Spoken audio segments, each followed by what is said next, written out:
जय हिंद साथियों। आज के इस वीडियो में हम पढ़ेंगे 4 नवंबर 2022 का महत्वपूर्ण करंट अफेयर्स।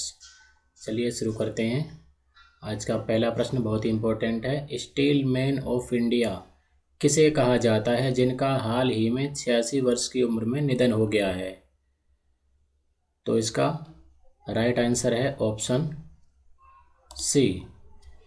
तो स्टील मैन ऑफ इंडिया किसे कहा जाता है? डॉक्टर जमशेद जे ईरानी जी को, जिनका हाल ही में 86 वर्ष की उम्र में निधन हो गया है। चलिए आगे बढ़ते हैं। दूसरा क्वेश्चन भी बहुत ही इम्पोर्टेंट है। भारत का पहला हाइपर स्केल डाटा सेंटर जिसका नाम है योटा D1, ये कहाँ पर स्थापित किया जाएगा? तो कहाँ किया जाएगा? ग्रेटर नोएडा में किया जाएगा। इसका ऑप्शन बी सही है। अब ग्रेटर नोएडा कहाँ है? उत्तर प्रदेश में। बात करते हैं उत्तर प्रदेश की। तो उत्तर प्रदेश के वर्तमान मुख्यमंत्री श्री योगी आदित्यनाथ जी हैं, जो बीजेपी से हैं, और राज्यपाल श्रीमती आनंदीबेन पटेल जी हैं। उत्तर प्रदेश की स्थापना 26 जनवरी 1950 को हुई थी। लोकसभा की 80 सीटें हैं, राज्यसभा की 31 सीटें हैं। राज्य की पक्षी सारस है, राज्य की पशु दलदली हिरण है। अब उत्तर प्रदेश से संबंधित करंट अफेयर्स के प्रश्न देख लेते हैं। तो भारत का पहला हाइपर स्केल डाटा सेंटर, इसका नाम है योटा D1, स्थापित किया जाएगा। और अभी हाल ही में चावल की 2 नई किस्में जिनका नाम है पूसा नरेंद्र काला नमक 1638 और पूसा नरेंद्र काला नमक 1652, इनका जो है परीक्षण अभी हाल ही में भारतीय कृषि अनुसंधान संस्थान द्वारा किया गया है। चलिए आगे बढ़ते हैं। अगला प्रश्न है, इंडिया कैम 2022 सम्मेलन का मेजबान शहर कौन सा है? तो इंडिया कैम 2022 सम्मेलन कहाँ हुआ? नई दिल्ली में हुआ। तो इसका ऑप्शन बी सही है। ये कहाँ हुआ?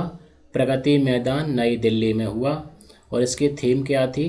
Vision 2030 chemicals and petrochemicals build India. और इंडिया कैम के 12वें संस्करण का आयोजन फिक्की के सहयोग से किया गया। फिक्की की फुल फॉर्म क्या होती है?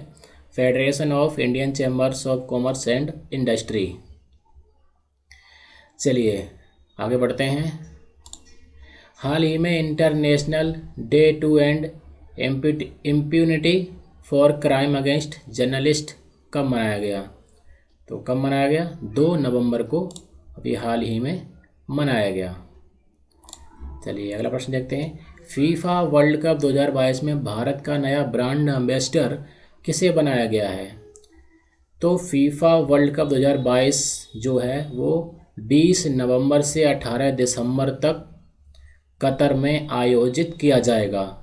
तो इसके भारत की तरफ से ब्रांड एम्बेसडर कौन बने हैं? इनका नाम है रणवीर सिंह। कौन है? रणवीर सिंह। चलिए आगे बढ़ते हैं। किस देश ने अपने अंतरिक्ष स्टेशन के लिए मैंगटियन नामक लैब मॉड्यूल लॉन्च किया है?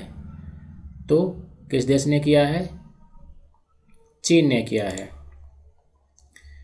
चलिए आगे बढ़ते हैं। हाल ही में UNSC की अध्यक्षता कौन सा देश करेगा?